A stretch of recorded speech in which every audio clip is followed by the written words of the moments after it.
I'm very pleased to be here. And I have to admit at the start that I had a bit of a problem with my presentation, so I had to recreate it this morning. So there are not as many slides as I wish to include, but hopefully we shall be able to get a gist of what I'm trying to say. Okay. What do I do? Okay. So my presentation outline, first of all, I'll provide an overview of community responses in Asia. And then I'll provide an insight into this community through 3 stories. And the 3 stories will be, first of all, a personal story. Secondly, a community network story. And third, a key population story. And finally, I will summarize what are the Asian-specific barriers to the cascade of care from the perspective of communities. So what's the overview?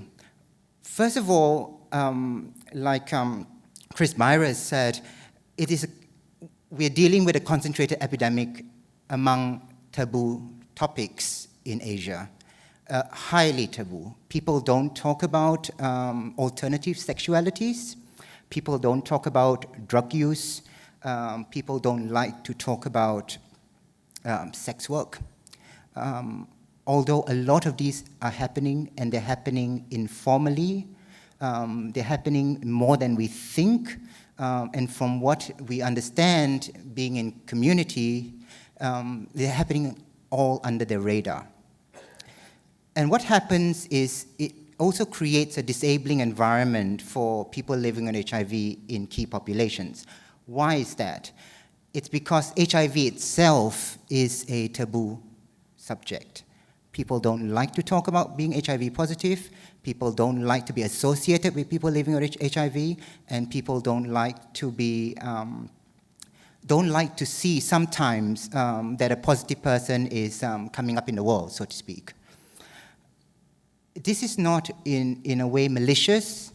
I think a lot of it has to deal with trying to feel better about yourself. Because of what's happening in terms of the taboo subjects and the disabling environment, there's a lack of critical mass of people living with HIV willing to disclose their status in Asia. And because of that, the lack of people stepping forward to say, look, I'm HIV positive and I'm thriving, there's a lack of acceptance and understanding of treatment as prevention. And what I shall try to do in presenting these 3 stories is, first of all, present to you a snapshot of lives lived in Asian communities. So try to imagine what it's like. A lot of you in the room are researchers and scientists and medical professionals. Some of you may see these as your patients. Some of them have really complex lives that I think you appreciate. And I hope that by showing you these stories, by telling these stories, you get to feel what it's like to be living with HIV or from a key population in this part of the world. And then I would like to hope that these illness narratives and storytelling will contextualize the challenges that both Chris Byrer and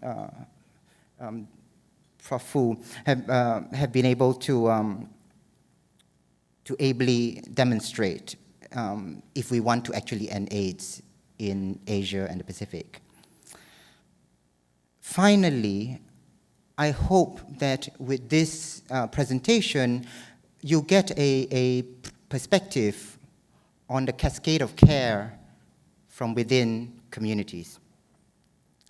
Okay, so the first story is the devoted partner.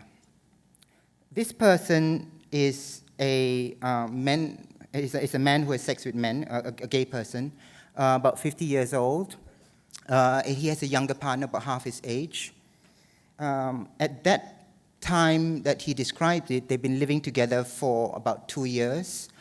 And the older person said that it was the happiest time of his life.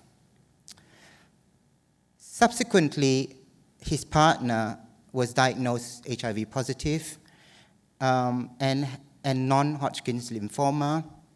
It developed very rapidly. He had to be hospitalized, and my source cradled his partner when he died in hospital. In the weeks, if you can imagine this, in the weeks prior to the death, this person was sleeping on the floor so that he could be next to his partner in order to nurse him, in order to provide for him in the last few weeks of his life. You would imagine that he would have been tested for HIV. He wasn't, even after his partner had died. I asked him why, and he couldn't answer me. He didn't think that he was at risk for some strange reason. Until one day, not long after that, he fainted in his shower. And try to imagine this, I found it really difficult to do so. He fainted, and then he was half aware. He didn't have hot water, so it was cold water coming down at him. And he couldn't move. He couldn't move for about 11 hours. When he could move, he crawled out of his shower, rested the night, and then took himself to the hospital the next day when he was diagnosed with AIDS. They don't know what was wrong with him. They cannot find out what was wrong with him. It's something neurological, obviously, but they don't know why. He lost everything. He lost his house, he lost his car, he lost his job, he lost everything. When I met him, he was in a temporary shelter. Till today, years later, he is still unable to come to terms with his own diagnosis or the loss of his partner.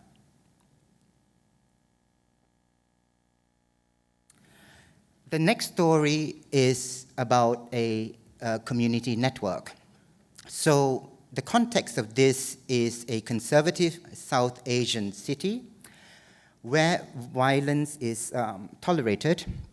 It means that members of the public can come up to you and smack you about, and nobody would stop them, because it's said that they are doing this on behalf of the person's parents, because they've been a disgrace to the family. So violence is tolerated, people go into hiding, people are very afraid. In this context, and because people are afraid, it's very hard to reach them, yeah? So in this context, a network, a group of people got together and started a pioneering transgender network for HIV prevention and linking to care and treatment. It was very successful. It was a long slog, because obviously people were afraid. It was very difficult for them to come out of the woodworks, much less connect with each other. And the recruitment of clients required overcoming all these cultural and physical fears. It's also about building trust and confidentiality, that their status will be kept. However, sadly, the manager, who is a transgender person, was dismissed because of some financial discrepancy in the accounts. It was a really difficult time for the organization because this person was central to the forming of the organization. And when this person left the organization, was pushed out, the manager released the names of all the transgender people who were HIV positive on the social network and online as revenge. Please try to imagine what it would be like if you were one of the clients. It was mayhem. People went into hiding. Families found out. And the community was absolutely devastated and became very suspicious of all future efforts to link them into care, to provide treatment to them. And they are still like this today. You would think that this is an isolated incident in one South Asian city. I regret to inform you that it is not. In our in APN Plus, Asia Pacific Network of People Living with HIV study of community-initiated HIV testing services amongst men who have sex with men and transgender women, we found in South Asia that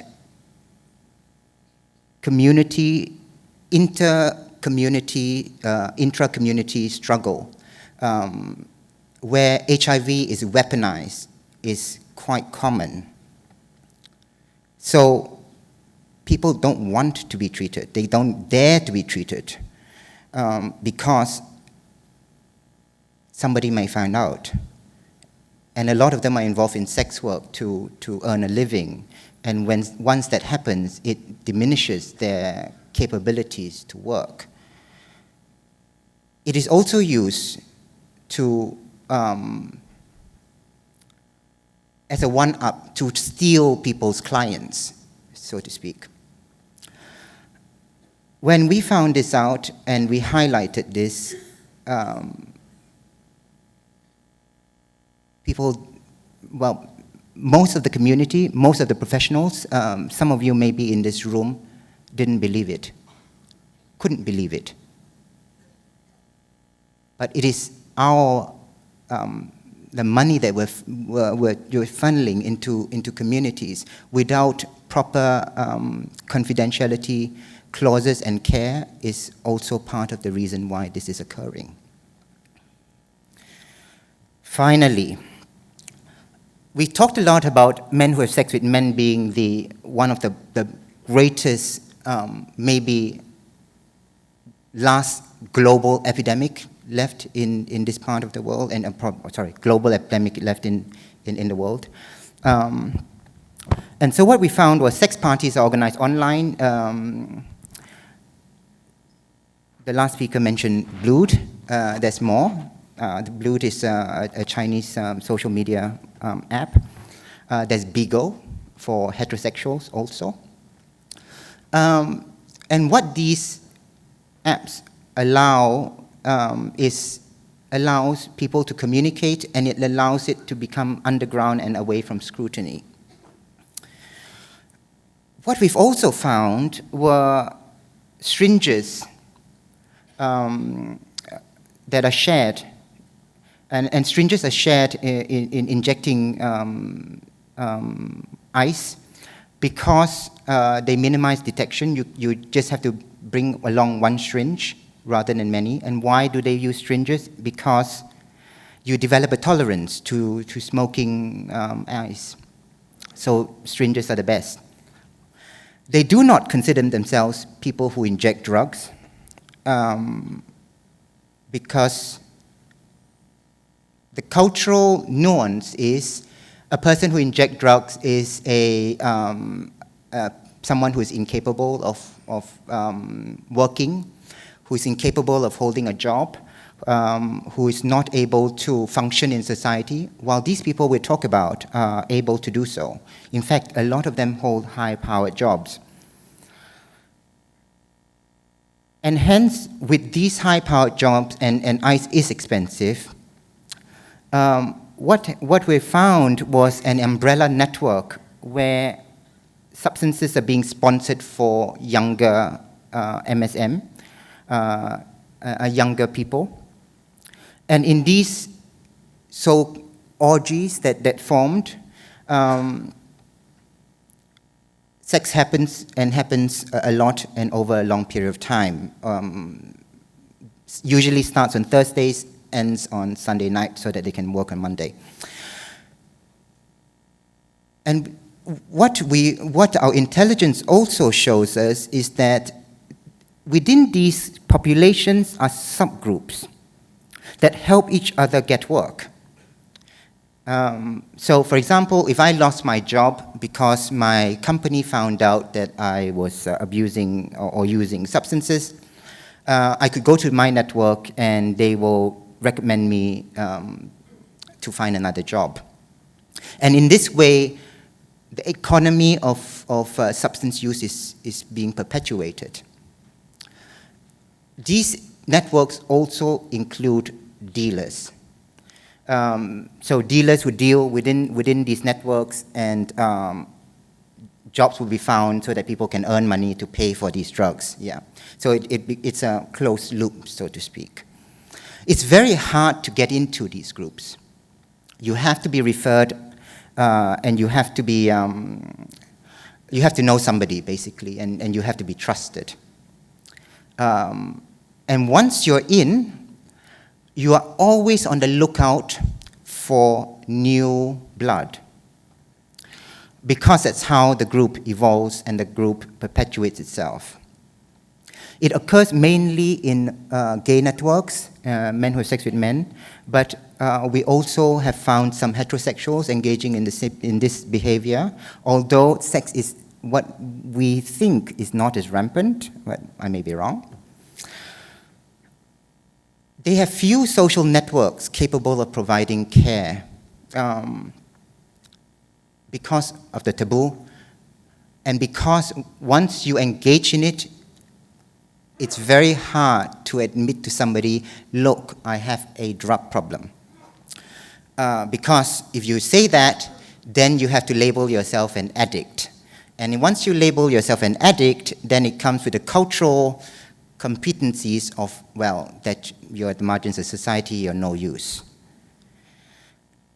What we also found is attrition from care is frequent in this group. And we are developing ways on how to help them. Unfortunately, we have not been extremely successful at the present, but what we're trying to do, at least in Malaysia in class, is we're trying to form an expert group to inform us on how to reach them, because we don't even know that. So, summary of some, let's not generalize, some of the barriers that we're facing. First of all, cultural and religious conservatism is quite big in this part of the world. There's a great fear of social isolation and peer group rejection once you become positive, or once you're involved in a taboo action or activity. And what I want to highlight is, unfortunately, and this is really unfortunate, I don't really know about Hong Kong, but at least in Southeast Asia, there's lack of HIV counseling beyond voluntary counseling and testing. And what do I mean by that?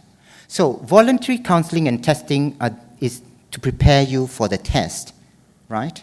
And once you get prepared for the test by basically sharing to you the process of testing, what are the risks, and prepare you for a possible positive diagnosis.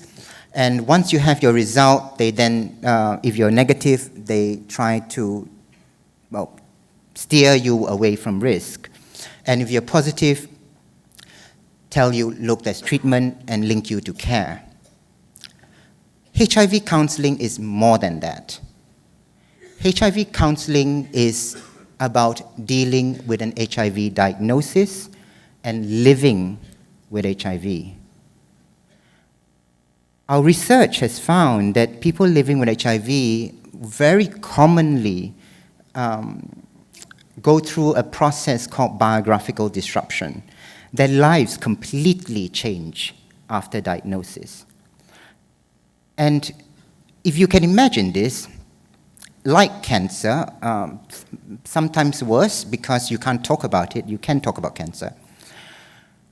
If you're highly isolated, what happens is the rug is pulled from under your feet and you have no way to restructure, because you can't talk to your friends, you can't sometimes talk to your family, and you can't talk to your peer group, God forbid, because they will isolate you.